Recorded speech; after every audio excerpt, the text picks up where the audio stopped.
Vous écoutez Toutes identités confondues, le podcast qui explore nos singularités, produit par Friction. Bonne écoute.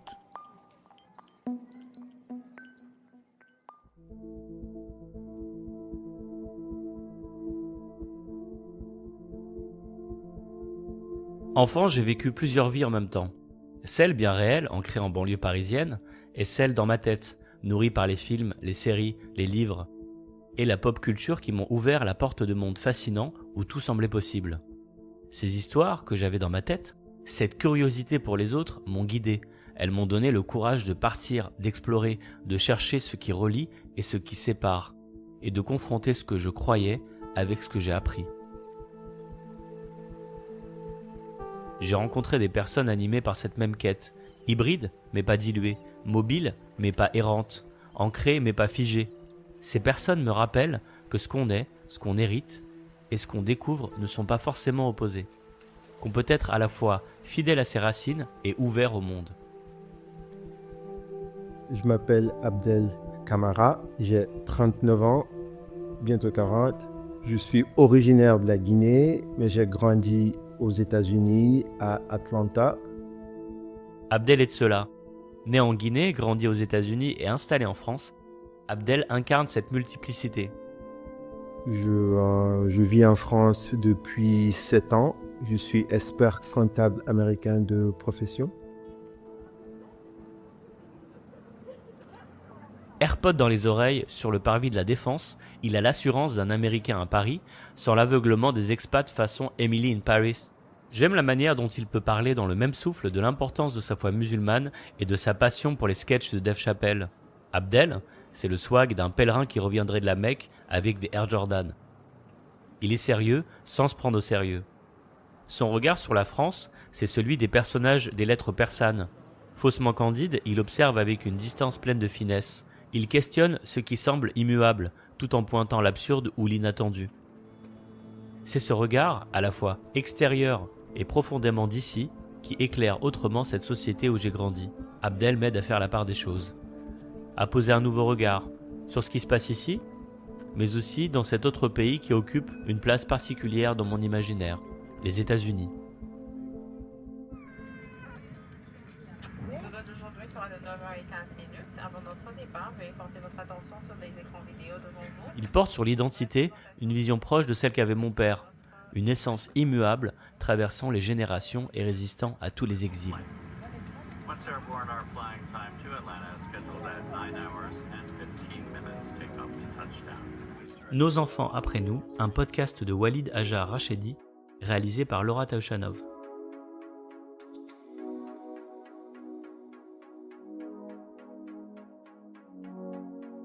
Épisode 3. Je suis marié et j'ai 2 enfants. J'ai été contacté par un recruteur anglais qui cherchait un expert comptable américain qui était francophone, qui voulait déménager en France, à Paris, pour travailler pour une boîte d'audit française et on a discuté et ça a pris un peu de temps, mais j'ai voulu essayer pour 1 an et 7 ans après, je suis toujours là. Ce n'était pas du tout mon premier contact avec la France. J'ai des photos de moi à Paris quand j'avais 4 mois. C'est le premier voyage en fait, que j'ai fait hors de la Guinée quand j'étais bébé. Mes parents ont étudié en Europe. Ils venaient souvent à Paris, mais j'avais pas du tout d'expérience en tant qu'adulte avec la France. Je me débrouillais en français, je comprenais le français, je parlais français, mais je n'étais jamais venu en France en tant qu'adulte. En Guinée, quand tu veux des nouvelles en français, c'est en fait tu as TV5 et France 24 quoi.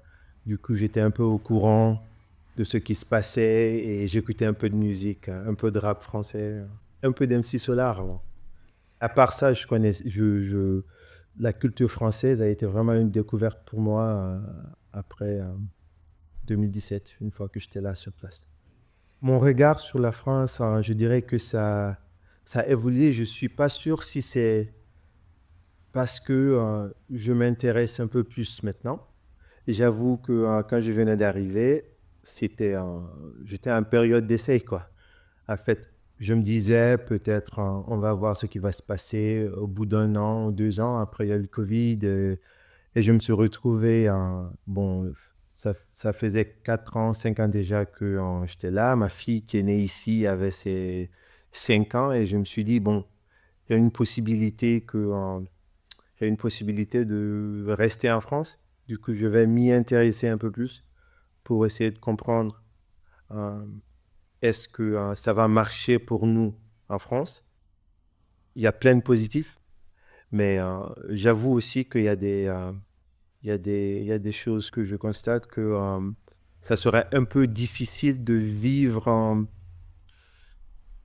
comme on dit, je vais le dire en anglais, to be my authentic self, fully. Bon, il y a déjà le côté foi. La France est un pays laïque, mais quand même, c'est un peu plus laïque envers certaines religions que d'autres. Mes enfants grandissent, ils ont un peu plus de questions que je dois vraiment les expliquer, quoi. Ma femme est voilée, elle porte le voile. Et souvent, c'est un turban, c'est pas un hijab classique, mais elle ne monte pas ses cheveux. Naturellement, ma fille veut être comme sa mère. Et je me rappelle, nous sommes allés à Nantes. On est allé voir Nantes et il était l'heure de la prière. Du coup, elle a mis son petit hijab. Et après, elle dit, papa, est-ce que je peux porter mon hijab? Je peux garder mon hijab? Et on devait aller visiter un château à Nantes juste après. Et je me suis mis à penser, ça serait très bizarre, les regards des Français qui vont forcément nous dire que, bon, peut-être ils ne vont pas dire, mais c'est ce que moi j'ai ressenti quand même. J'ai dit, ils vont me dire que, regarde cette famille déjà qui force la petite à porter le voile à ce bas âge. Et j'ai dû lui dire, bon, bébé, tu le portes si tu veux, mais je préfère même que tu ne portes pas. Du coup, elle a décidé de ne pas porter et dès qu'on est sorti, elle a vu quelques dames qui étaient voilées et là, elle disait, bon, mais elle porte et pourquoi pas moi? C'est des trucs comme ça que je dirais aux États-Unis, il n'y a pas d'arrière-pensée, quoi. Tu mets si tu veux, tu enlèves. L'environnement en France, je l'ai vécu comme ça. On dit you are what you have to defend. Je ne me balade pas quand même avec mon passeport américain. Je suis bien conscient que je suis, et avec mon nom aussi, Abdel Camara. Et surtout, quand je m'exprime en français avec mon mauvais français, comme vous l'attendez, je suis perçu comme un immigré de l'Afrique de l'Ouest. Ça change immédiatement une fois que je commence à parler anglais et que les gens se rendent compte que, ouais, lui, il a grandi aux États-Unis, il est américain. Ça change un peu. Et maintenant, je me demande, est-ce que je veux vivre quelque part où je suis privilégié uniquement parce que j'ai un passeport d'ailleurs?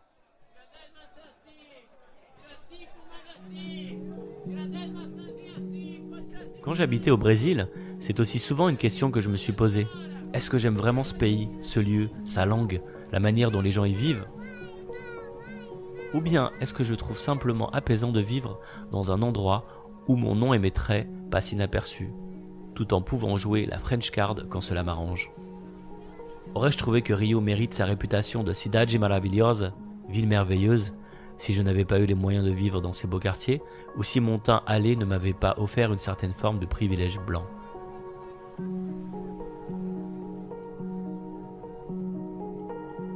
Si on habite dans une société où les gens qui sont un peu plus bas sur l'échelle sociale sont pas blancs, forcément c'est une question de race, même si on essaye de nier.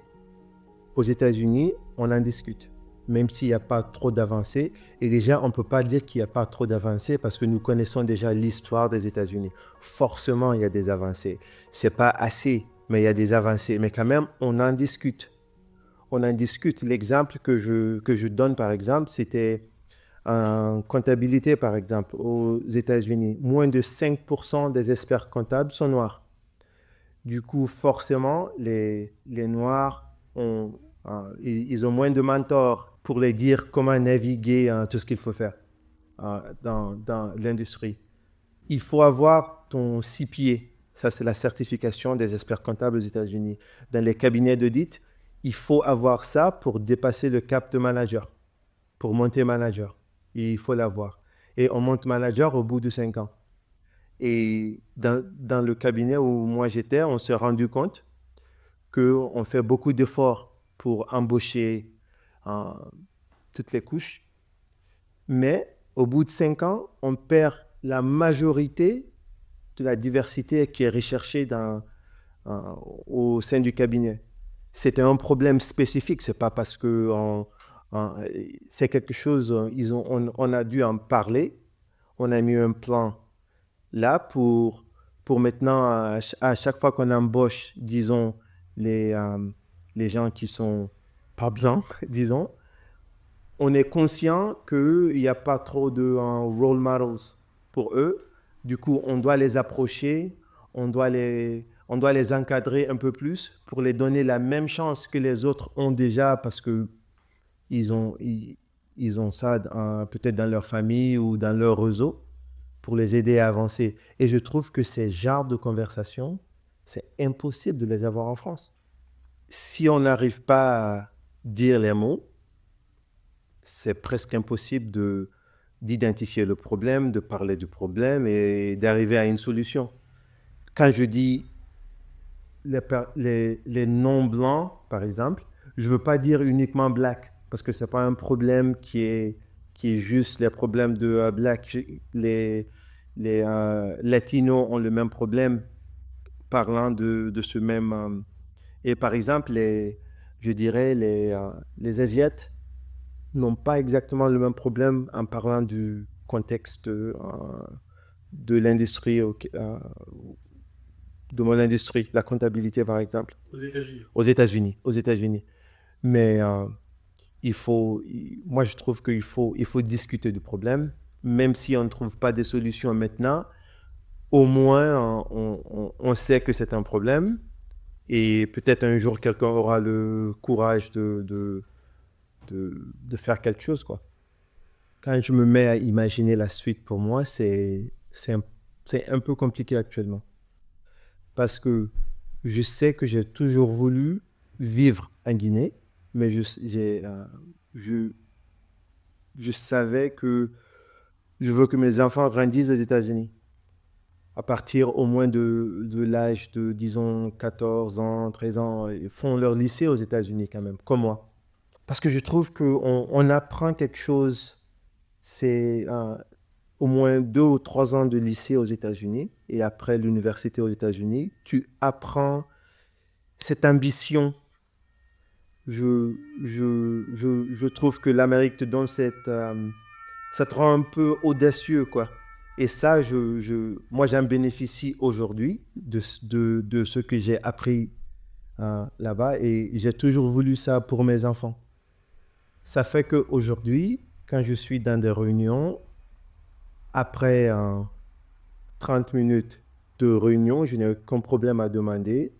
On fait cette réunion pourquoi? Qu'est-ce qu'on veut sortir d'ici avec? C'est quelque chose qui est très américain. Et souvent, on me l'a dit. On dit qu'Abdel, il faut être un peu plus rond dans l'approche.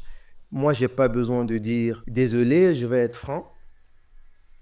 Je le fais directement. Je sais ce que je sais. Et ce n'est pas à quelqu'un d'autre de me dire « Bon, tu es qualifié ou bien tu n'es pas qualifié ». L'environnement aux États-Unis, ça m'a appris cette, comment on dit, meritocracy direct, que je trouve qui est un peu plus fluide en France.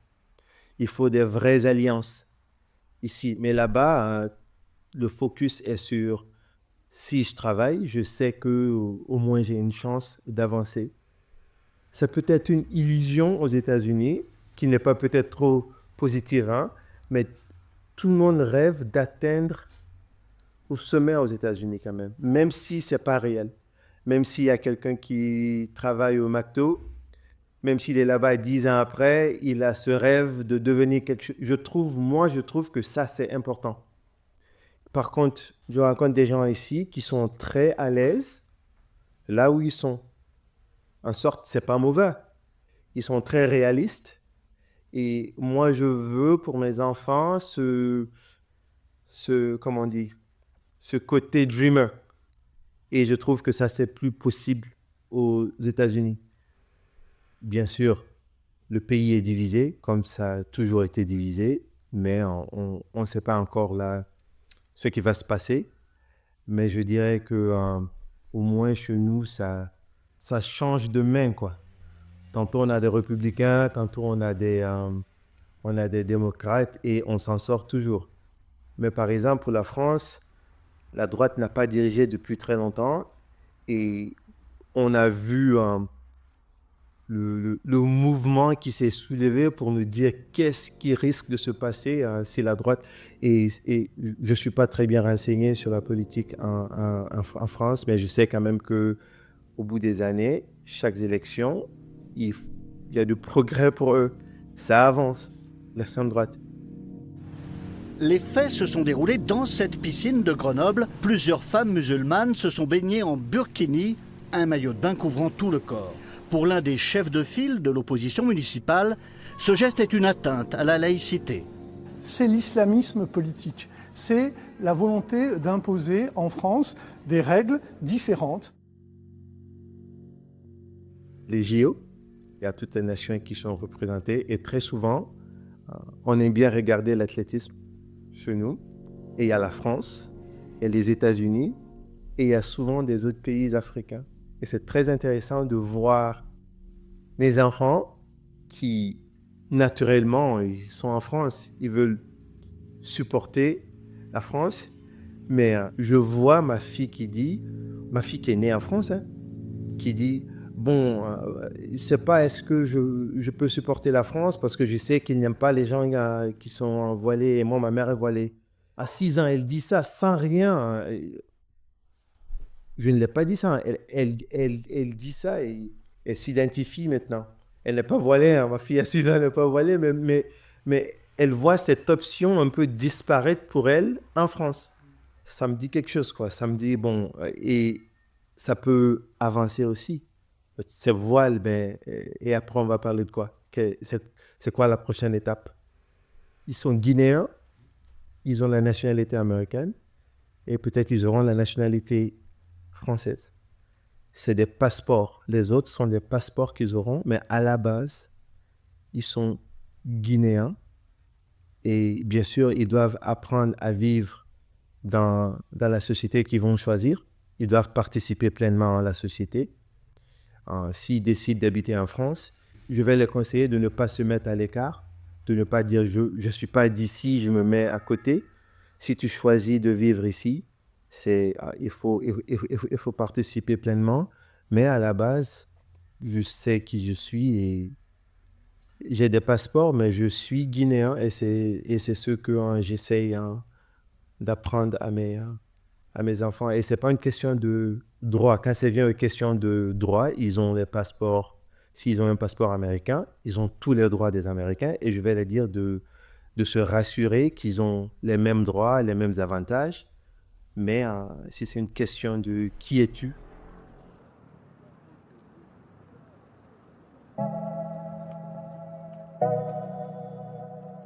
Quand j'écoute Abdel dire « je suis guinéen », je pense à mon père. À cette certitude qui résiste aux années, aux frontières. Mon père n'a jamais voulu prendre la nationalité française alors qu'il a passé 60 ans de sa vie ici. Je vous l'ai déjà dit. Ce refus, j'ai longtemps eu du mal à le comprendre, mais récemment j'ai réalisé que ce n'était pas un rejet, mais une fidélité à une histoire, à une identité qu'il voulait préserver. Moi, je suis français, parce que je suis né ici, parce que j'y ai vécu la majeure partie de ma vie. Et puis j'aime bien être français.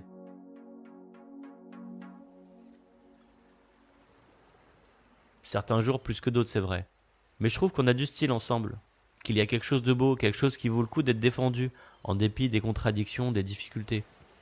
Et si, comme Abdel, demain, je fondais ma famille ailleurs, je me dirais que cette question « Qui es-tu » ne se résout pas avec des papiers, mais avec ce qu'on choisit d'habiter, d'aimer et de transmettre. En clair, qu'elle se résout avec le cœur. Leur vie est ici, là. Mon fils est venu à 2 ans, ma fille est née ici, ils vont à l'école ici, ils ont des amis français, des enseignants français, et c'est leur vie. Certes, ils ont déjà visité la Guinée, ils ont déjà visité les États-Unis, on s'intéresse à tout ce qui passe, à tout ce qui se passe dans ces 2 pays, mais je ne les regarde pas comme des privilégiés avec un passeport américain, du coup leur traitement en France serait différent. Je les regarde comme des jeunes blacks en France. Parce qu'eux, ils n'auront pas le même accent que moi. Ils vont parler exactement comme les Français. Quand on va voir Fatima Camara sur un CV, on ne va pas se dire c'est pas le même Fatima Camara qu'un autre Fatima. Elle a un passeport. Non.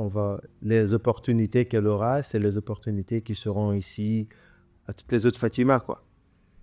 Je dirais quand même que l'éducation de bas âge ici en France, c'est vraiment top parce que j'ai l'impression qu'il y a des écoles aux États-Unis, comment on dit, Montessori Education.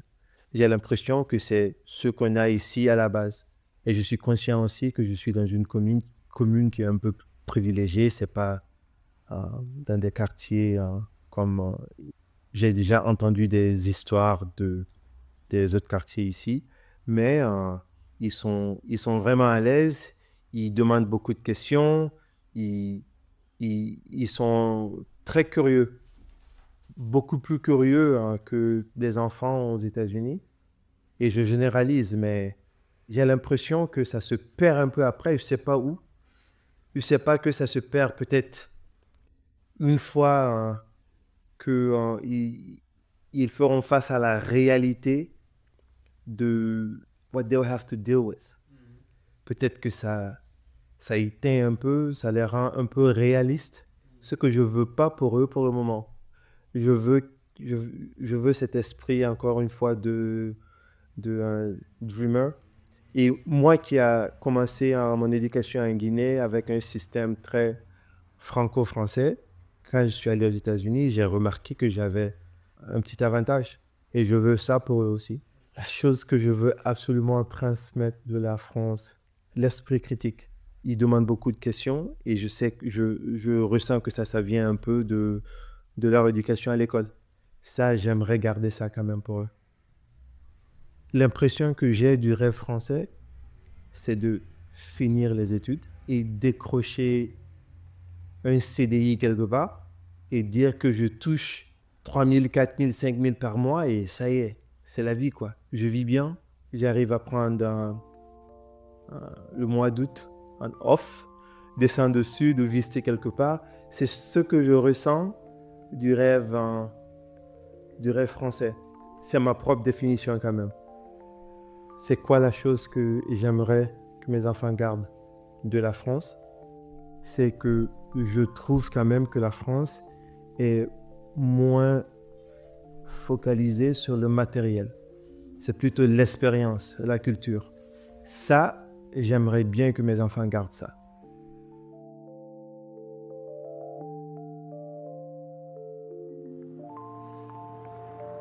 Après cette discussion avec Abdel, j'ai eu l'envie d'avoir l'avis d'Edgardo. Edgardo, c'est mon psy. Enfin, c'est le psy que j'ai été voir il y a quelques années après un deuil, à un moment de ma vie où j'avais l'impression d'avoir perdu le mode d'emploi du monde et de moi-même. Edgardo est argentin. Il habite depuis une vingtaine d'années à Paris, où il a fondé sa famille. Et lors de nos sessions, on a souvent parlé de perte et de lâcher prise, de questions de filiation et d'identité, évidemment. Lors de certaines de nos conversations, j'ai eu l'impression de parler à un oncle que j'aurais rencontré sur le tard. Pas si étonnant que ça quand on y pense. Après tout, Argelia et Argentina, la baie d'Alger et le port de Buenos Aires, c'est presque pareil, hein?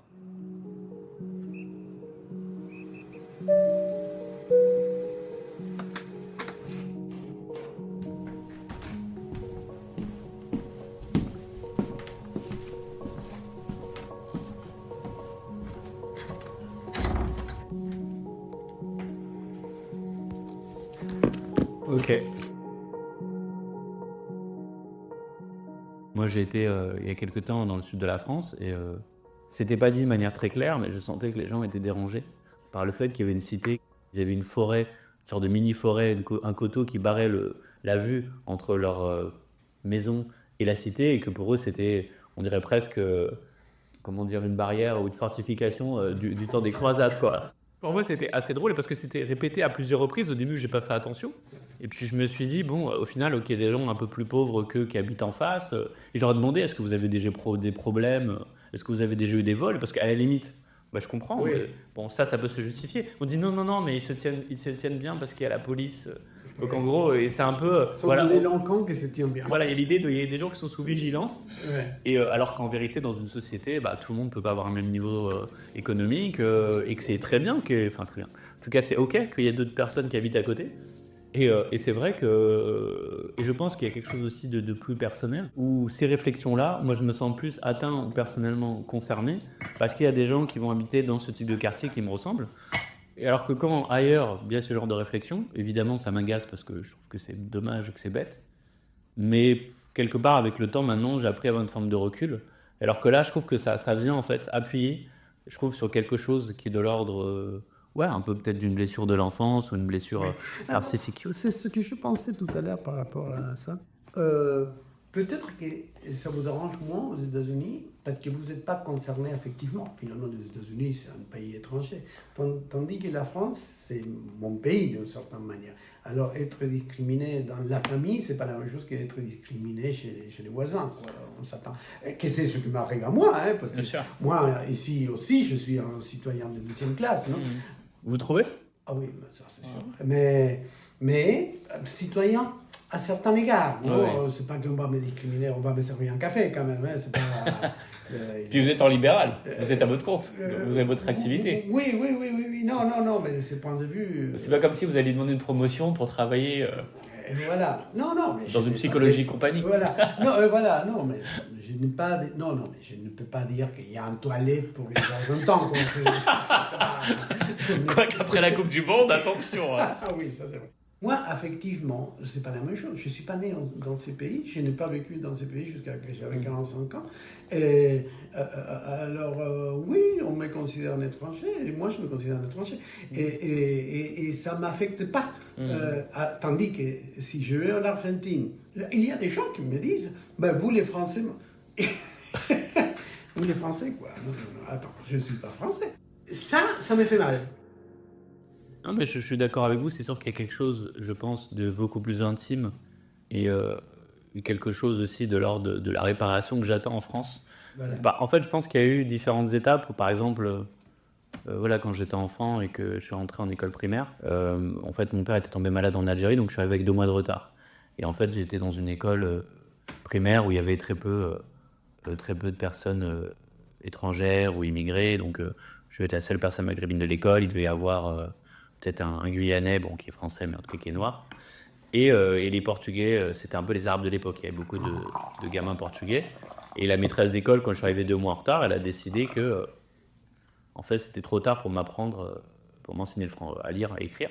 Et donc, elle avait un peu décrété que voilà, j'allais vers l'échec. Et donc, elle voulait soit que je retourne en maternelle, ou soit, bon, bah, en fait, finalement, elle me laissait un peu comme ça, débrouiller seule. Et donc, finalement, c'est ma mère qui m'a appris à lire et à écrire à la maison. Et 2 mois plus tard, voilà, c'était un peu finalement un peu mon moment aussi un peu qui m'a aussi aidé pour la suite. C'était un moment d'élévation et de sorte de révélation où je me suis mis à lire à mieux que tout le monde, et mes cahiers que je rendais, qui étaient bien écrits, où la maîtresse pensait que c'était ma mère qui refaisait, en fait c'était moi qui écrivais. Donc ce moment-là, il a été un moment hyper révélateur et qui m'a beaucoup porté, mais parfois j'ai l'impression que je veux toujours reproduire ce moment. C'est-à-dire que j'ai toujours envie qu'il y ait quelque chose d'extraordinaire qui se passe. En fait, alors qu'en fait, on peut être heureux avec une vie plus moyenne et plus normale. que du coup, je pense que j'attends toujours un peu cette prochaine séquence où j'ai l'équivalent de Madame Fabre, une dame avec des préjugés racistes, mais qui tout d'un coup va me porter au nu parce que je vais avoir quelque chose d'extraordinaire. Et en fait, je trouve que ce truc-là est un peu pervers parce que finalement, déjà, on ne peut pas être extraordinaire aux yeux de tout le monde. On ne peut pas faire que des choses extraordinaires dans la vie, même si j'ai fait des choses, en tout cas, qui sont sorties, on va dire, ma trajectoire sociale classique. Et donc, je pense que j'attends toujours une forme de réparation, une forme de reconnaissance. Et en fait, cette reconnaissance, elle ne peut pas être constante. Par exemple, voilà, pour mon premier roman, j'ai été sur des listes de prix. Bon, je n'ai pas gagné, mais il y a une forme de reconnaissance. Mon deuxième, ça a été passé un peu plus inaperçu. Et dans la vie d'un auteur, c'est comme ça, en fait. On fait 10 livres, il y en a 3 qui vont marquer les gens, et c'est très bien. Mais du coup, je me pose la question, je me dis, je ne peux pas à chaque fois me mettre dans un état pareil, parce que je ne suis pas reconnu, ce que j'estime être ma juste valeur, ou pour des capacités extraordinaires. Et je pense qu'il y a un truc qui se joue avec cette histoire, avec la France. Mon père qui ne parlait pas bien français, une sorte de situation sociale qui n'était pas favorable, et qu'en fait, c'est comme si moi, j'ai envie toujours de réparer ce truc-là. Et surtout parce que j'ai connu dans ma vie souvent des situations où j'étais un peu sous-estimé, quoi. Et en fait, j'étais un peu le dernier considéré. Et finalement, après coup, les gens se rendaient compte. Ah oui. Et finalement, des gens qui ont vraiment parié sur moi, c'est-à-dire sans être sûr, c'est-à-dire qu'ils se sont dit, tiens, lui, il a l'air pas mal. On va essayer. C'est très peu arrivé. Enfin, en tout cas, moi, c'est l'histoire que je me raconte. Peut-être que c'est pas totalement vrai. Mais c'est vrai que du coup... Ça doit être partiellement vrai, au moins. Voilà, c'est au moins partiellement vrai. Et du coup, c'est vrai qu'aujourd'hui, le rapport que j'ai avec l'étranger, avec notamment les États-Unis, c'est que c'est un pays dans lequel les expériences que j'ai eues n'étaient pas celles-là, ou qu'au contraire, il y avait plutôt... On donnait un peu le bénéfice du doute, une forme de confiance un peu par défaut. Et je pense qu'en France, c'est la question de la confiance. En France, j'ai le sentiment que souvent, on ne m'a pas fait confiance. Et moi, maintenant, c'est un peu dans le sens contraire. C'est par exemple, j'ai une confiance relative dans le système et les institutions françaises. Donc je me dis, si demain, je mets mon enfant à l'école, si on a un enfant avec ma compagne et qu'on l'élève en France, en fait, j'aurais toujours une forme de, je pense, un peu de méfiance, et que j'ai pas totalement confiance aujourd'hui dans la France. Donc c'est ça un peu qui m'interroge. Je me dis, est-ce qu'il y a quelque chose aussi en moi à réparer, en fait, à arriver à fermer. Et je pense que la question pour moi, c'est aussi comment s'en libérer sans en fait le fuir. Et aussi, du coup, puisqu'on parle de la question de la transmission, si un jour j'ai des enfants, en fait, pouvoir parler de ces sujets-là sans que peut-être ils ressentent une forme d'amertume ou de frustration, parce que j'ai pas envie de transmettre ça en fait. J'ai pas envie qu'ils se disent mon père il était discriminé, il a fui, et que en fait ils vivent un peu comme des exilés cubains, ou j'ai pas envie en fait de transmettre cette idée de frustration. J'ai envie d'avoir quelque chose d'un peu serein là-dessus. Et c'est juste que dans l'ambiance actuelle, et avec l'impression qu'en fait ce bruit de fond, ces débats en fait ils s'arrêtent jamais. Je me dis est-ce que vraiment c'est pas un peu finalement se mettre un doigt dans l'œil, parce qu'en fait c'est quelque chose qui dépend pas de moi, quoi. Oui, je suis d'accord. Mais ça vaut la peine de cet exercice.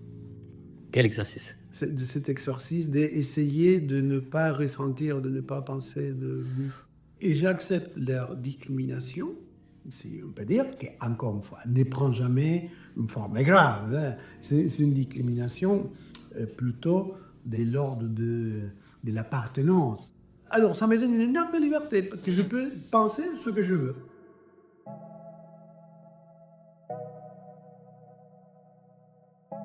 Il y a un livre qui s'appelle Mauvaise réputation, Croisset et Leyens. Ok, Jean-Claude Croisset et Jacques-Philippe Leyens. Ok, je vais regarder. C'est très intéressant. D'accord. Parce qu'il parle de comment les stigmatisations sociales, justement, fait que les gens agissent comme on attend qu'ils agissent.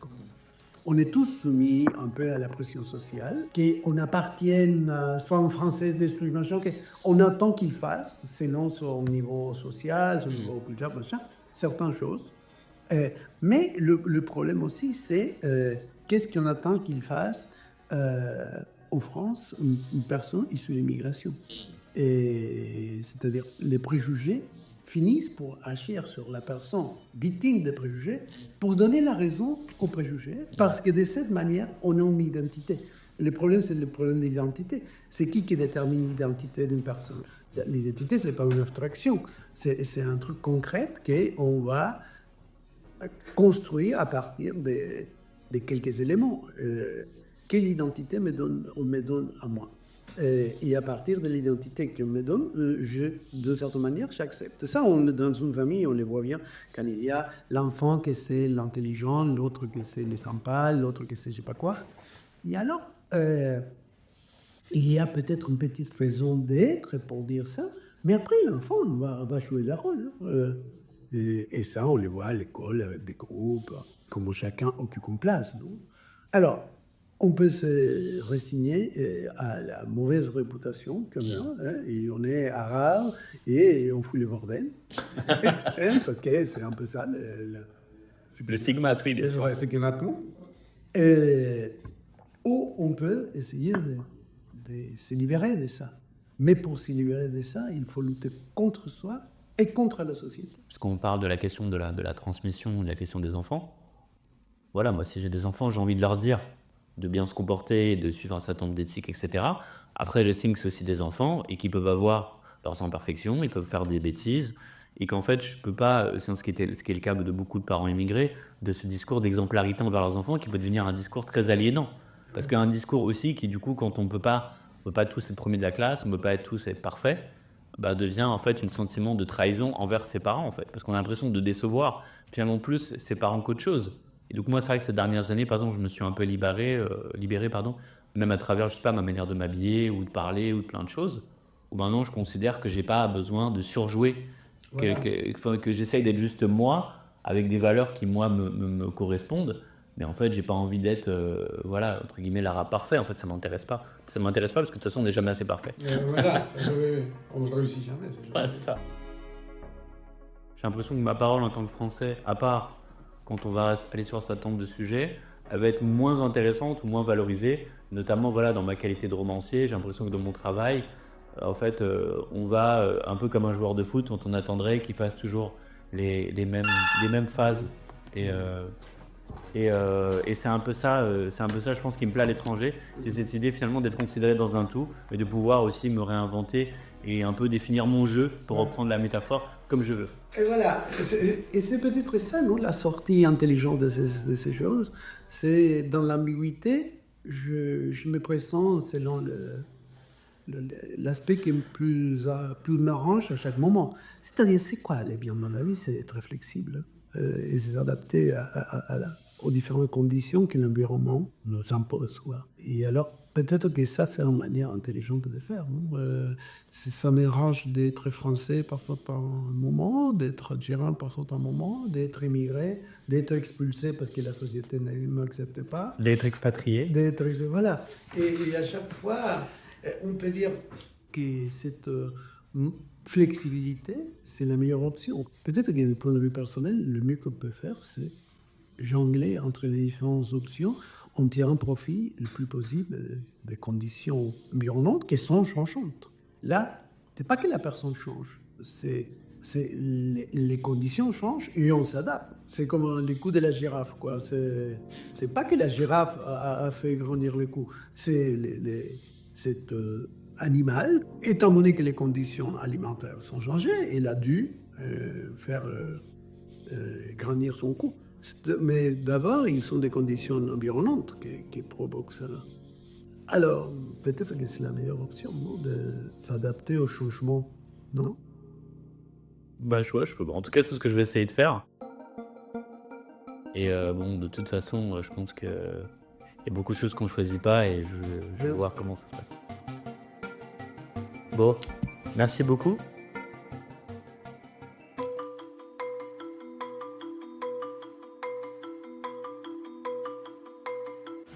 Nos enfants après nous, un podcast de Walid Ajar Rachedi, réalisé par Laura Taushanov.